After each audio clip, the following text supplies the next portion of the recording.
Merci, Monsieur le Président, Monsieur le Vice-président, chers collègues.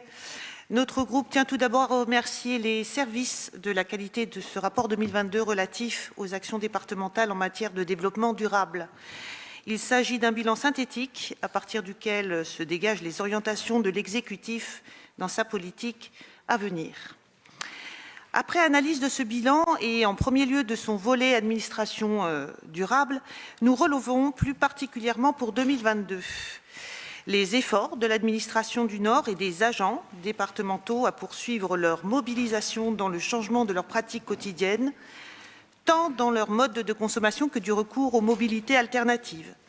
Le bilan du plan de déplacement de l'administration est d'ailleurs clairement présenté avec des indicateurs et objectifs permettant d'apprécier les niveaux d'engagement actuels et d'identifier les points d'amélioration. C'est en particulier le cas du covoiturage qui recherche encore son public.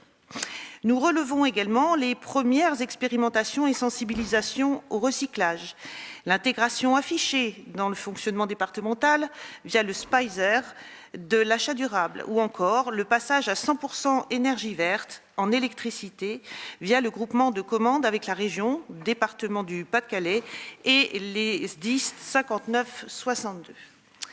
Ce rapport nous permet également de constater que 2022, période post-Covid, qui signe la pleine reprise des activités départementales, voit logiquement freiner ou altérer certaines dynamiques constatées en 2021, notamment en termes de déplacement, l'augmentation des distances parcourues par les véhicules départementaux ou encore la stabilisation du recours des impressions papier.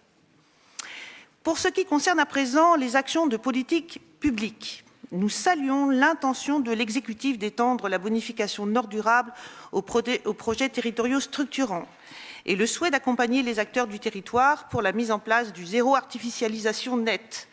Sur ce dernier point, gardons à l'esprit que le département du Nord compte 18,2% de son territoire artificialisé contre 10% en moyenne en France.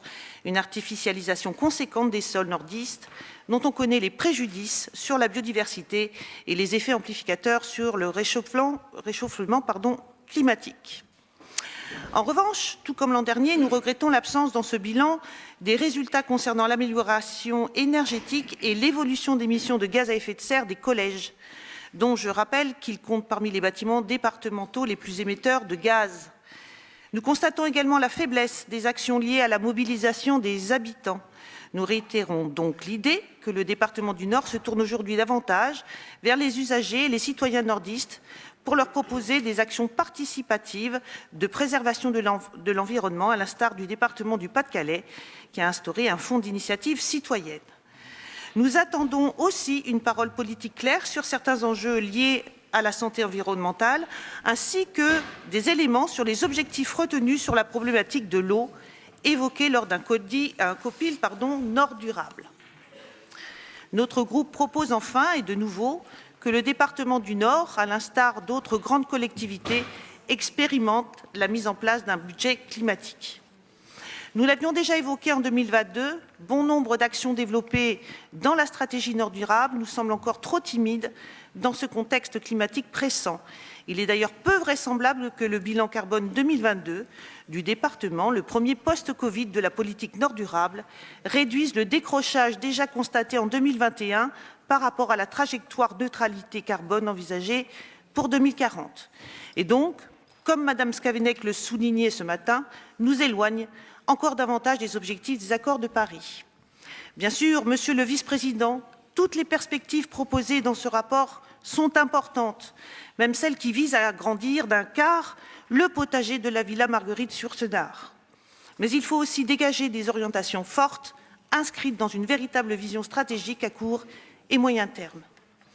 Les situations climatiques que nous avons récemment vécues dans notre département, la canicule, la sécheresse exceptionnelle, les feux de forêt même, accentués par la crise énergétique et ses conséquences sur les nordistes, nous obligent à agir en urgence.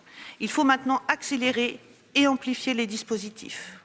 Notre groupe socialiste, républicain et citoyen prend acte de ce rapport. Je vous remercie de votre attention.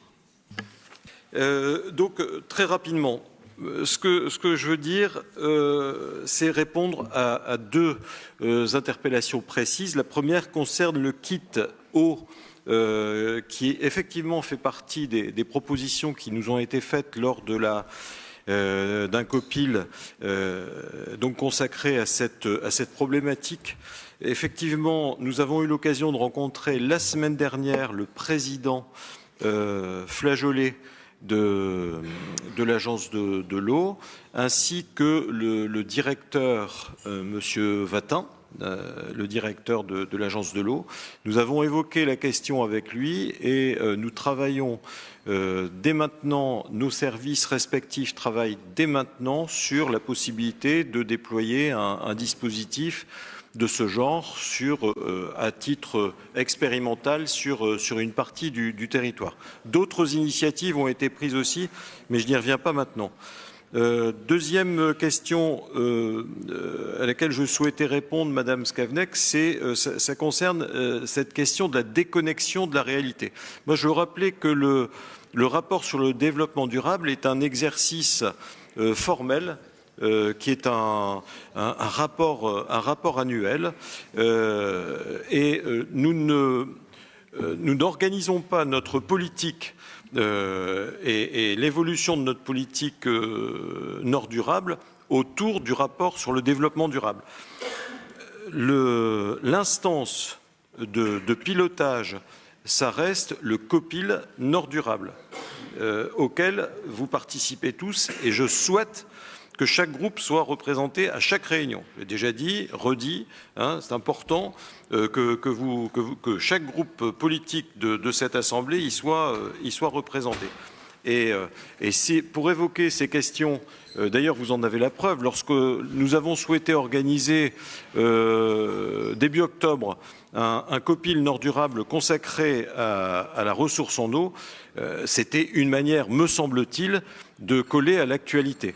Donc ce procès me semble pour le moins injuste. Voilà, j'ai été sensible bien évidemment à tout ce qui est positif. Voilà, je comprends que les choses ne vont pas assez vite. Moi, ce que je voudrais quand même vous rappeler, c'est que les chiffres font un petit peu tourner la tête. Et je pense que si le département n'était pas géré avec une rigueur qui est la nôtre depuis des mois, des années, eh bien, nous ne serions pas aujourd'hui en capacité d'entreprendre des dépenses considérables dans la réhabilitation thermique, par exemple, de nos bâtiments. Ce sont des sommes astronomiques et il faut vraiment en être conscient.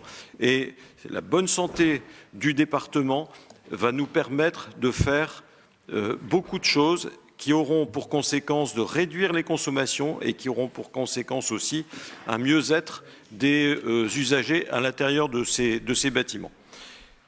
C'est tout ce que je tenais à préciser, Monsieur le Président.